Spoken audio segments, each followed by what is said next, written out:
আমরা আমার সুজানগর থেকে আমরা 10টায় বের হই, ওখানে যায় মাছপাড়া মোড় থেকে নামেই মানে ভিতরে ওইটা আমার শ্বশুর বাড়ির মানে আমার শ্বশুর বাড়ির মধ্যেই আমার এক চাচি শাশুড়ির সাথে কথা বলি।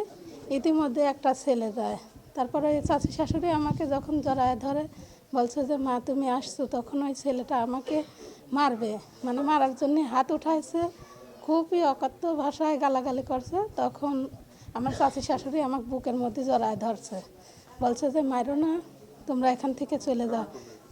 ওইটা হচ্ছে বিএনপির, বলছে যে এটা হচ্ছে বিএনপির এলাকা, এখানে জামাত ইসলামের কোনো ভোট চলবে না, মানে ভোট চাওয়া যাবে না, এখানে আপনারা কেন আসছেন। আমি বলছি যে এটা আমার বাড়ি, এটা আমার চাচি শাশুড়ি। উনিরা ওই কথা কিছুই শুনতেছে না।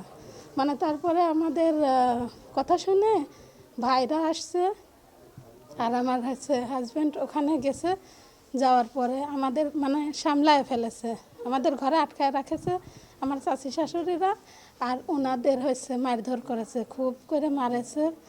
ওই শিমুল ভাইকে ফেলে দিছিল, আমার হুজুরকে হচ্ছে খুবই মারেছে, আরেকটা ভাইকেও মারেছে। ওখানে লাঠি মাটি ছিল, হ্যাঁ হ্যাঁ, হত্যার উদ্দেশ্যে এরকমের ঝাঁপে পড়েছে। ওই যে হকি স্টিক না কি বলে, ওটা দিয়ে মারেছে। আর ওখানে অনেক লাঠি ছিল, ওই লাঠি দিয়ে মারেছে। বলছে যে ঠিক আছে, আপনাদের এখান থেকে যাইতে দেবো না, বাইরে রাখবো। পরে দেশবাসী ওখান থেকে আমাদের সব আত্মীয় স্বজন উদ্ধার করে আমাদের পাঠায় দিয়েছে।